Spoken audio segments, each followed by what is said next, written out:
So New York City, the biggest city in the world, one of the biggest cities in the world, has a new minimum wage for gig workers. I live in St. Louis, smaller city. Let's talk about this, what I think it means.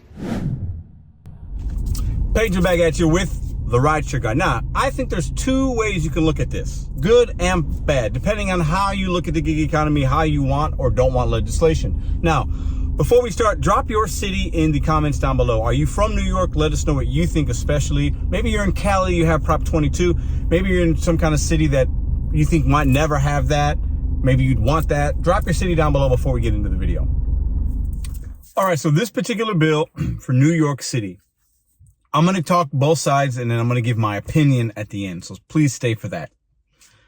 On one side, I do believe, obviously, New York City has a high cost of living, inflation, rent, food, living there. It can be very difficult. I think especially for people doing a gig economy that doing it full time, it's hard to keep up. I get that, right? And I think for a lot of people, this is a win. And they're saying, we won. We wanted this. We want gig workers' rights. We want fair pay. We want better wages. There's a lot of people that are going to love this and going to benefit from this new minimum wage, right? And it's basically not including tips. So like this is going to bring them up. Like it's a $10 hike from 7 to almost 17 eventually. That's a lot of money. Now, on one hand, though, I think it's benefiting drivers that kind of maybe take everything. Maybe they don't understand that they're independent and they can decline. So they put themselves in positions taking these $2, $3 orders or doing these rideshare trips that are really bad, that it takes them a long time because of the traffic in NYC. And then they wind up making $8 in that hour. And they're like, wow, that sucks. I had gas costs. I haven't even paid my taxes yet. And then there's $1 or $2 left for me after that trip to pay myself, which is horrible, right? But the workers in New York City and even other cities and states across the country, the ones that know how to work the app, realize that you have to adapt and it's very fluid and you have to strategize and know when to be patient. A lot of those workers can make good money. But are we pandering to workers that have been struggling at the disadvantage now of the ones that have been doing okay? Because I think, to play the other side of this, Doordash and Uber are going to try to fight this. They're saying this is bad for the economics. This is not going to be good. This is going to force us to limit the amount of drivers that we can have on the road because we have to pay them more now. It's going to limit how your freedom of flexibility. You might have to schedule now. We're going to have to balance things out in a different way. They'll have to shift money that's now going to go to NYC workers, which, okay, I get it. If you're NYC, you might like it. Let us know in the comments below. But they might shift that new labor cost that they're paying new in NYC now. They might shift it to a market like St. Louis and they might pay me less. They're not just going to, these companies aren't going to come out of pocket and say, yay, we're happy. Now we got to pay more in a base wage. This job, regardless of what you think about tips or not, most of what you make is going to be on tips. The most of the percentage, whether it's 70-30, 60-40, right? Most drivers, it's not 50-50. It's going to be, most of your money is going to come from the consumer via a tip, right? And it is what it is. Maybe that's a whole nother video about tipping in America and what's happening and all that. I think for me, this is bad. I don't like it right now. I think a lot of these collective groups of politicians or union people and union delegates and people that want the unions and they're saying they're fighting for the small guys like you and I are not. They have their own interest at hand. That's my opinion. Okay. And they use us with some false information at times and saying, our drivers are only making $5 an hour.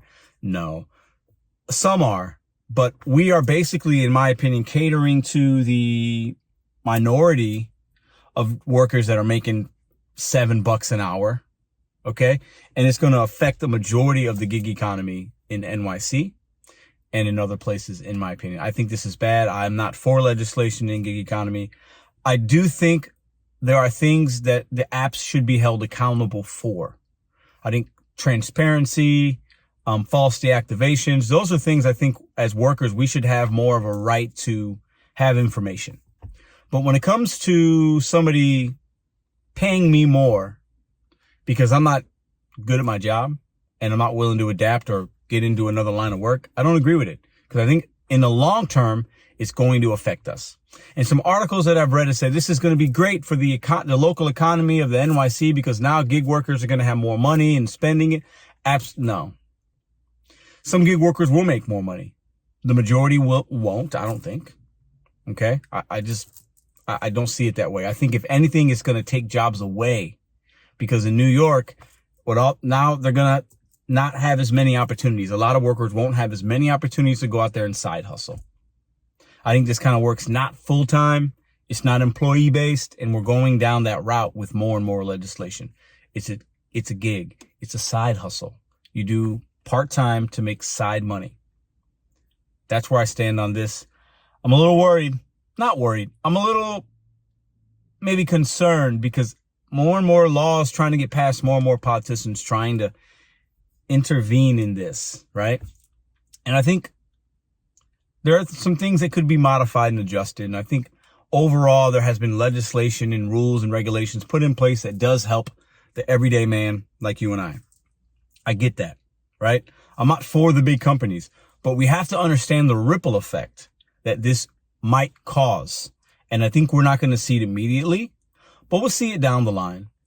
Now is your time to tell me, what did I miss? What am I missing? What's your opinion on the NYC legislation that's going to affect somewhere between 60 and 70,000 gig workers in New York City? Not the entire state, just New York City. What do you think you know about Prop 22 in Cali?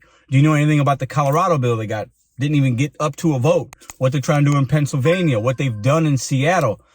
What do you guys know about these things? What do you think about these things? What am I missing here? Let us know in the comments down below. I would love to read the comments and answer and reply to anything that you guys have.